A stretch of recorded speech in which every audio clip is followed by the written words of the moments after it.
A white officer spits on a black man, only to find out later, he's the new police chief. Now, the officer's worst nightmare isn't losing his badge. It's facing the man he disrespected. But the real question is, will justice be served? Or will history repeat itself? The air was thick with humidity as Officer Brad Carter stepped out of his patrol car. It was just another day in Pinewood, Mississippi, a town where old habits died hard. His boots crunched against the gravel as he approached the gas station, where a black man stood near the pump, minding his own business. Brad narrowed his eyes. Something about the man rubbed him the wrong way. He was dressed too well. Dark slacks, a crisp white shirt, and polished shoes. Not the kind of thing Brad expected to see in this part of town. He walked up, his posture stiff, authority dripping from his stance. "Hey!" Brad barked. "What are you doing here?" The man turned slowly, his deep brown eyes calm, unshaken. "Just getting gas," he replied evenly. Brad scoffed. "Yeah? You from around here?" The man didn't answer right away. Instead, he studied Brad for a moment, as if choosing his words carefully. "I used to be," he finally said. Something about his tone irritated Brad. He had seen men like this before, too confident, too sure of themselves. Without thinking, without caring who might be watching, Brad let his disgust spill out. He pursed his lips and spat, right at the man's polished shoes. A sharp silence followed. The air, already heavy, seemed to thicken. The man exhaled slowly, then lifted his gaze to meet Brad's. But he didn't react with anger. He didn't flinch. He simply nodded, as if filing the moment away for later. "Have a nice day, officer," he said, before turning back to his car. Brad smirked, feeling victorious. What he didn't know, what he couldn't have imagined, was that in less than 24 hours, he would be standing in the police station, watching that very same man walk to the front of the room, clear his throat, and say 6 words that would make Brad's stomach drop. "My name is James Carter, your new police chief." Pinewood, Mississippi, was a town where history clung to the streets like dust that refused to be swept away. The courthouse still stood in the town square, its white columns towering over cracked sidewalks. Rusted railroad tracks cut through the outskirts, separating old brick storefronts from the neighborhoods where families had lived for generations. Some called it tradition, others called it something else. Officer Brad Carter had lived in Pinewood all his life. He knew every back road, every diner, every last name that mattered. His father had been an officer before him, and his grandfather before that. In Brad's mind, law and order meant keeping things the way they had always been. Change? That was a word for people who didn't belong here. At the Pinewood Police Department, Brad was well-liked, or at least respected. He wasn't the friendliest officer, but he got the job done. Chief Reynolds, an aging officer with a gut that hung over his belt, had been running things for years. He and Brad saw eye to eye on most things, which meant Brad got away with more than he should have. Then there was Officer Danny Brooks, Brad's longtime partner. Danny had a nervous energy about him, always chewing gum or tapping his fingers. He followed Brad's lead, laughing at his jokes, backing him up when things got tense. If Brad was fire, Danny was dry grass, ready to catch flame at the slightest spark. But not everyone at the department fit into Brad's world. Sergeant Lisa Rodriguez, a sharp-eyed woman with a no-nonsense attitude, had spent years fighting for change in the force. She kept her head down most days, but Brad could tell. She didn't approve of the way he handled things. Not that it mattered. That morning, before the gas station incident, there had been rumors swirling around the department. Chief Reynolds was retiring. A new police chief had been appointed. No one knew much about him, just that he was an outsider, someone from up north. Brad barely gave it a second thought. Whoever it was, they'd fall in line like everyone else. That's how Pinewood worked. But as he stood at the gas station, watching the black man drive away in his sleek black sedan, something gnawed at him. The way the man had looked at him. Not with fear, not with anger, but with something else. Something Brad couldn't quite place. The next morning, when the entire department gathered in the briefing room, Chief Reynolds cleared his throat. "Listen up, folks," he said, wiping sweat from his brow. "I'd like you all to give a warm welcome to our new police chief, James Carter." The room went still, and Brad? His stomach twisted into knots as the man from the gas station stepped forward, looking straight at him. For the first time in a long time, Officer Brad Carter felt the ground shift beneath him.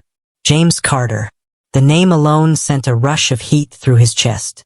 He didn't believe in coincidences. But this had to be a joke. His hands curled into fists at his sides as the man from the gas station, stepped to the front of the room, shoulders squared, gaze steady. Brad barely heard Chief Reynolds mumbling some half-hearted farewell. His ears rang as James Carter took the podium, resting both hands on its worn wooden edges. "Good morning," Carter said, his voice calm but firm. "As Chief Reynolds mentioned, my name is James Carter. Some of you may remember me. I was born and raised here in Pinewood." A murmur rippled through the room. Brad's jaw tightened. Raised here? He didn't remember any Carters. But then again, there were plenty of people in town he hadn't bothered remembering. "I left this town when I was 18, Carter continued. "I joined the Marines, served my country, and then spent the last 15 years working in law enforcement in Chicago. But this town, it's always been home." His gaze swept across the room before landing squarely on Brad. "And now I'm back." Brad didn't flinch. He refused to.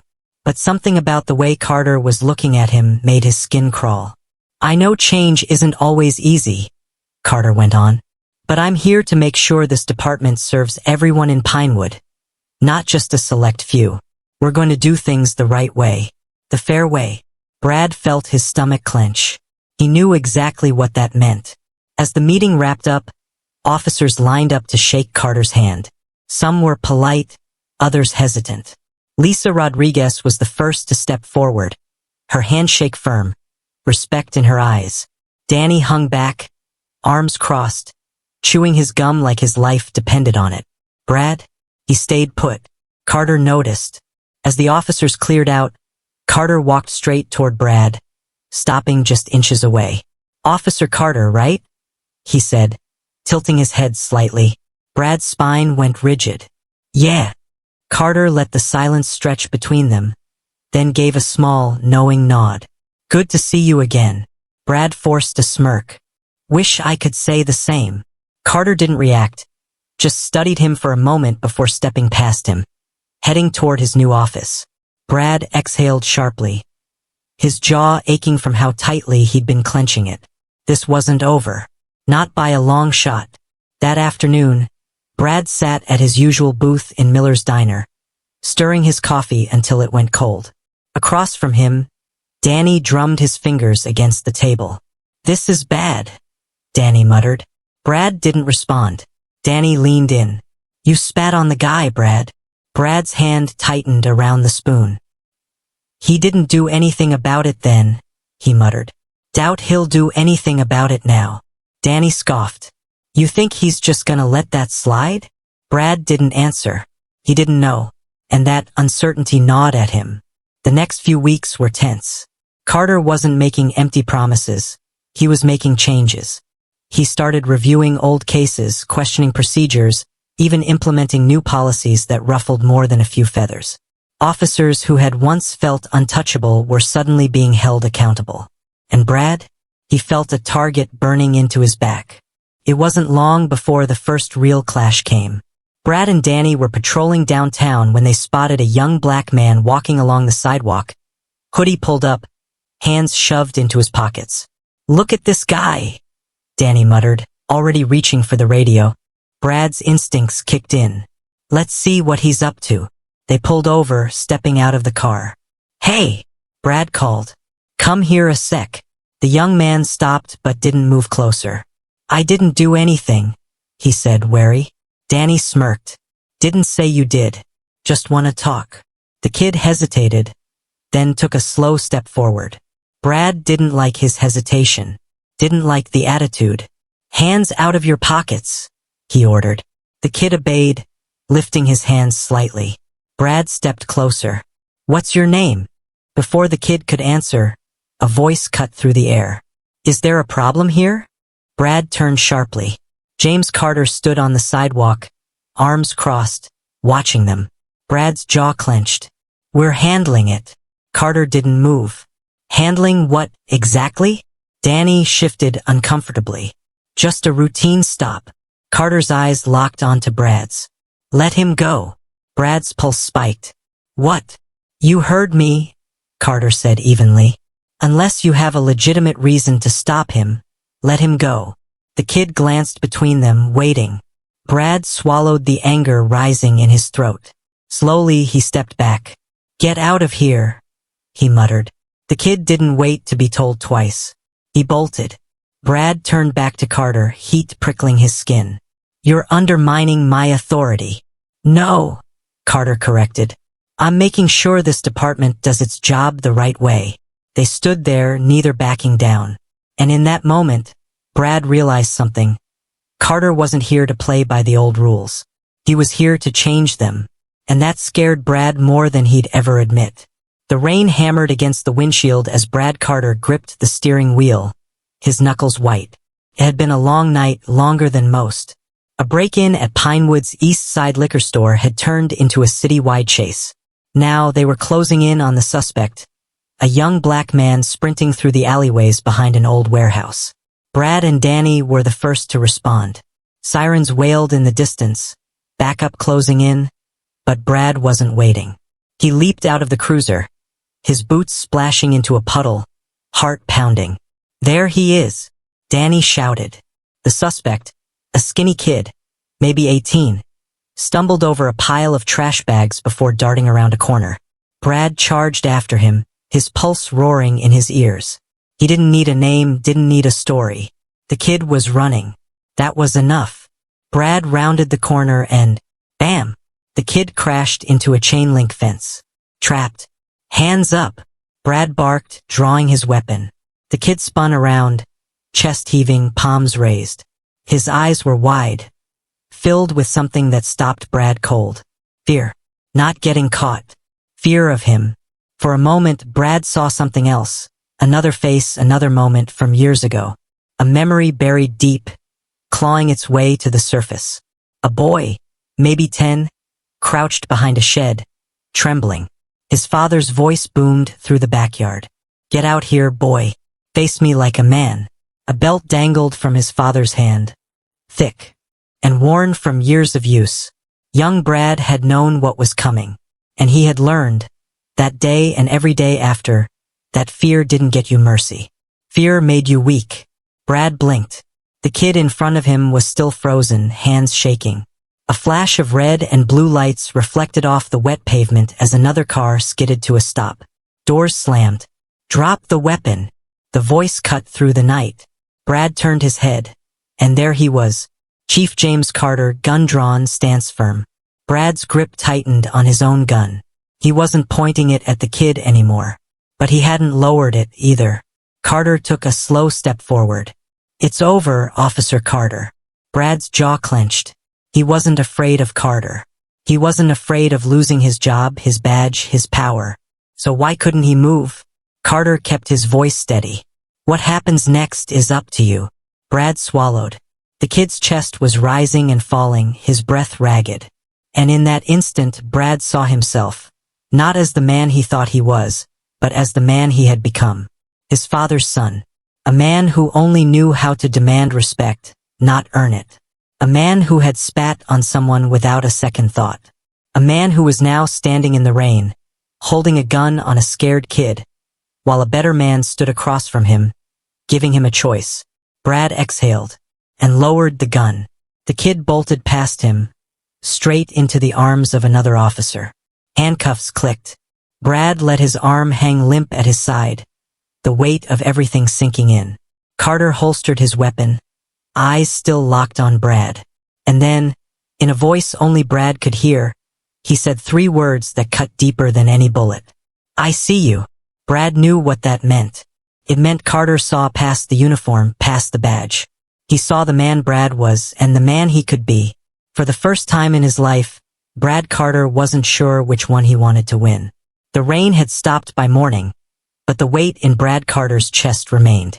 He sat alone in the locker room, his uniform damp, his hands clasped together.